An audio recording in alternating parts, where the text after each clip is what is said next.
Halo guys, bersama saya Nida Dusturia dari English Studio. Dalam video kali ini saya akan menjelaskan mengenai infinitives.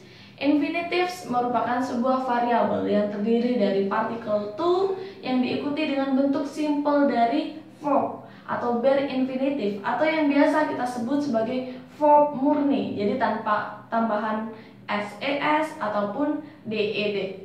Nah, penggunaan infinitive sendiri itu bisa bermacam-macam. Oke, yang pertama bisa kita gunakan sebagai subjek. Contohnya, to travel in this season is a bad idea.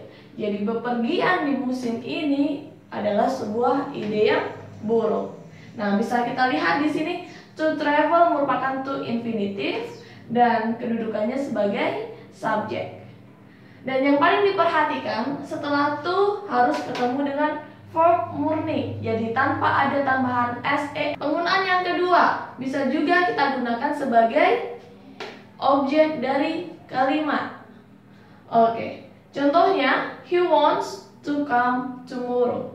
Jadi dia ingin datang besok. Nah, yang saya garis bawahi di sini adalah to infinitive, yaitu to come. Fungsinya sebagai objek dari verb wants. Oke, contoh yang kedua. The children learned to write letters. Oke, to write di sini merupakan to infinitive yang kedudukannya sebagai objek dari verb learned.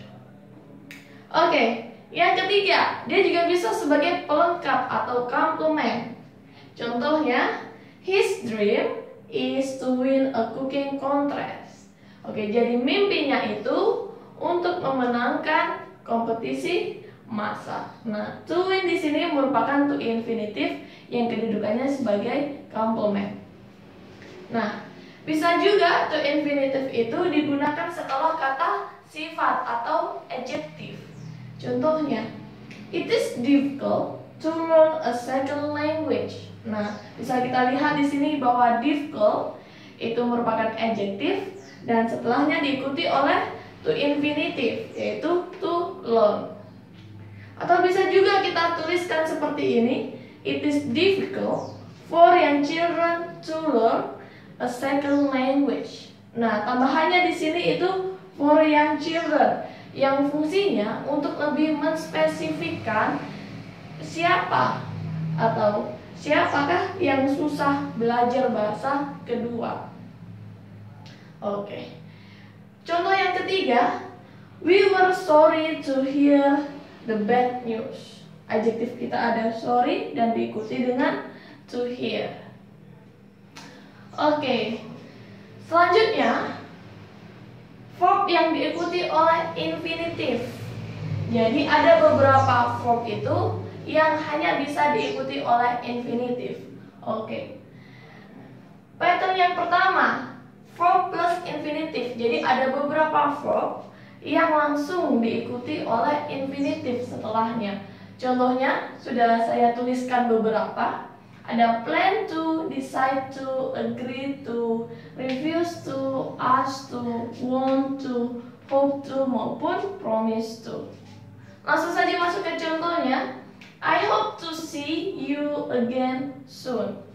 Nah, di sini kita memakai verb hope dan setelahnya langsung diikuti dengan to infinitive, yaitu to see.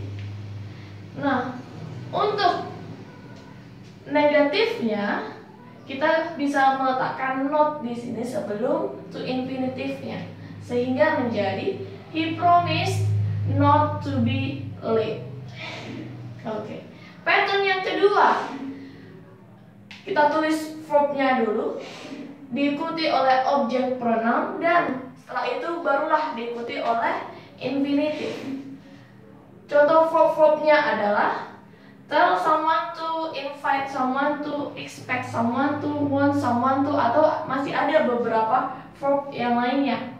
Contohnya, Mr. Lee told me to be here at 10 o'clock. Nah, bisa kita lihat di sini setelah verb diikuti oleh objek pronoun me dan setelahnya diikuti oleh to infinitive. Oke. Contoh yang kedua, I was told to be here at 10 o'clock. Nah, berbeda jika kita menggunakan passive form. Jika kita menggunakan passive form, to infinitive di sini harus berada setelah verbnya. Oke. Nah, yang ketiga, ada juga beberapa verb yang mempunyai dua pattern sekaligus. Jadi dia bisa digunakan verb plus infinitive ataupun verb diikuti dengan objek pronoun terus diikuti oleh infinitive. Contohnya, ask to atau ask someone to, expect to atau expect someone to, need to atau need someone to, dan yang lainnya. Contohnya, I expect to pass the test. Atau bisa juga, I expect Mary to pass the test. Jadi ada beberapa verb itu yang mempunyai dua pattern. Oke, dan yang terakhir, jika infinitive itu menyatakan sebuah purpose atau tujuan. Nah, yang dimaksudkan tujuan di sini merupakan jawaban dari pertanyaan why. Kenapa? Oke. Langsung masuk ke contohnya. I went to the store in order to buy some bread.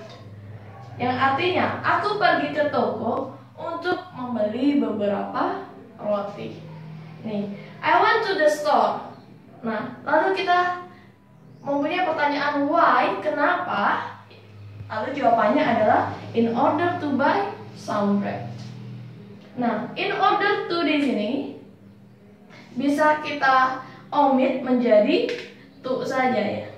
Menjadi I went to the store to buy some bread. Dan artinya pun masih sama. Nah, untuk menyatakan purpose, selain menggunakan in order to dan to, kita juga bisa menggunakan for. Tapi pengecualian, for itu merupakan preposisi, sehingga setelah for harus diikuti dengan kata beda. Contohnya, I went to the store for some bread. Oke, demikian materi kita mengenai infinitive. Thank you guys.